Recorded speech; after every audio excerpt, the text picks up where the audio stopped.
और जो अभी आपने कहा ना कि बहिष्कार करो, जो गलत है उसका बहिष्कार करो और शुरुआत खुद से करो। तो दुनिया जहां में जाकर कि फलानी चीज पसंद नहीं इसका बहिष्कार करते हैं, फलानी योजना पसंद नहीं इसका बहिष्कार करते हैं। पहली यात्रा बहिष्कार की अपने खुद के शरीर से शुरू करें और सबसे पहले तो उस गुस्से को ओमिट करें, उसका बहिष्कार करें जो आपके शरीर को तबाह कर रहा है। ठीक स्वामी जी, ये बात तो कही जा सकती है ना?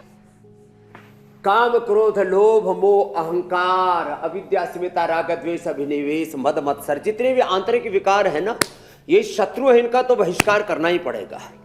सारे अज्ञान और अज्ञान जनित वृत्तियों प्रवृत्तियों का, सारे अविद्या और अविद्या जनित जितने भी अपने जीवन में मोह सकल व्याधीन कर मूला तिन तपुन उपजई बहुशूला, सारे विकारों से डिटैच, दूरी बनाओ, विरति और आत्मरति होकर के, आत्मवान होकर के हमें जीना पड़ेगा। मेरी बहन ठीक कह रही थी आप एकदम। वो बड़ा अच्छा भजन है स्वामी जी कि काम क्रोध मद मोह लोभ को बहा चित सो दीजे, राम नाम रस लीजे, मनवा राम नाम रस पीजे। ये बहुत अच्छा, मुझे बड़ा पसंद आता है ये भजन।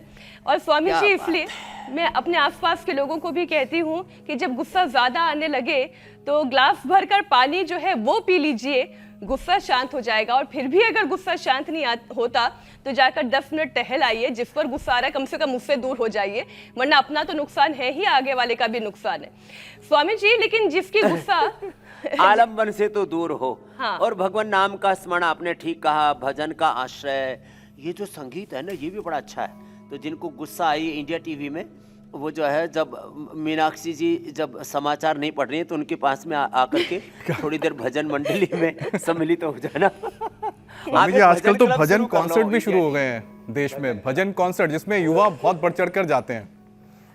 हाँ, अरे सैटरडे संडे को तो जितने भी यूथ हैं वो पार्कों में, कहीं पर भी मंदिरों में, कोई भी सार्वजनिक जगहों पर, कहीं पर भी किसी के घर में इकट्ठे होकर के, ये ट्रेंडिंग में है। ये आजकल जो है शाम के समय वर्किंग डे पर भी बहुत से लोग कर लेते हैं ये भजन, क्या बोलते हैं, कॉन्सर्ट, भजन संध्या कॉन्सर्ट। ये अच्छे शुरू। हाँ। स्वामी जी अब इसको जरा सेहत से जोड़ देती हूँ। अब जो लोग तो भजन कॉन्सर्ट कर रहे हैं या भजन संध्या कर रहे हैं, राम का नाम जप रहे हैं, या जिसे वो मानते हैं, आप ही कहते हैं खुदा अल्लाह ऑलमाइटी। आज रमज़ान ख़त्म हो गए, ईद का दिन है, सभी मुस्लिम भाइयों बहनों को बहुत सारी मुबारकबाद है ईद की। लेकिन स्वामी जी जिन लोगों की आदत में गुस्सा शुमार हो जाता है तो उनकी तो किडनी पर डायरेक्ट असर पड़ता है, क्योंकि शरीर लगातार तनाव की हालत में रहता है।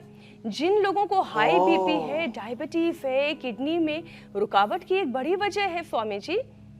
तो ये भी आप लोगों को समझाएं, ये जो बात बात पे अपनी थ्योरियां चढ़ा लेते हैं, उससे किसी और का नहीं, उन्हीं का नुकसान हो रहा है, किडनी रो रही है। गुस्सा करते हैं, नाराज होते हैं, स्ट्रेस में रहते हैं, डिप्रेशन में रहते हैं, खुश नहीं रहते हैं, तो लीवर और किडनी दोनों आस पड़ोस में है, दोनों एक दूसरे को जो है गले लगा करके रोते हैं।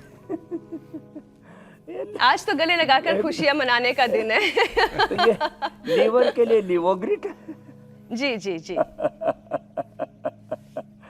तो जो है लीवर के लिए लिवोग्रिट, किडनी के लिए रीनोग्रिट। लीवर के लिए सुबह उठ करके अनार लें, और किडनी के लिए सुबह मूली खाएं, दोपहर को मूली की सब्जी खाएं, रात को लौकी की सब्जी खाएं, और जौ के आटे की रोटी खाएं, और रीनोग्रिट ले लें खाली पेट।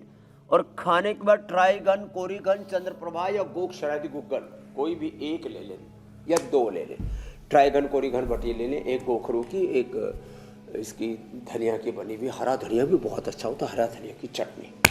खाने के बाद चंद्रप्रभा बटी और गोक्षरादि गुग्गल सुबह खाली पेट। जो मैंने रीनोग्रिट, ये बहुत ही research and evidence based medicine बनाई, जिससे कि किडनी के सारे फंक्शन, किडनी का इन्फ्लेमेशन, किडनी में प्रोटीन लीकेज, किडनी में बहुत तरह की दिक्कतें आती हैं, दुश्वारी आती हैं, सब के लिए उसमें पुनर्नवादी मडोर भी उसके साथ ले सकते हैं। तो सारा अंदर का सूजन भी उसका कई बार, और किडनी में पॉलीसिस्टिक किडनी है ना, तो कपालभाति भी साथ में ऐसे करें, तो ये किडनी सबकी हेल्दी रहेगी। तो किडनी के लिए सबसे अच्छा आहार है जो, लीवर के लिए सबसे अच्छा आहार है गॉट मिल्क, हार्ट के लिए सबसे अच्छा है अर्जुन की छाल, दालचीनी मिला और दूध, उसको जो है हमारे यहाँ पर क्षीर कल्प बोलते हैं, क्षीर कल्प। ओहो बहुत जबरदस्त है।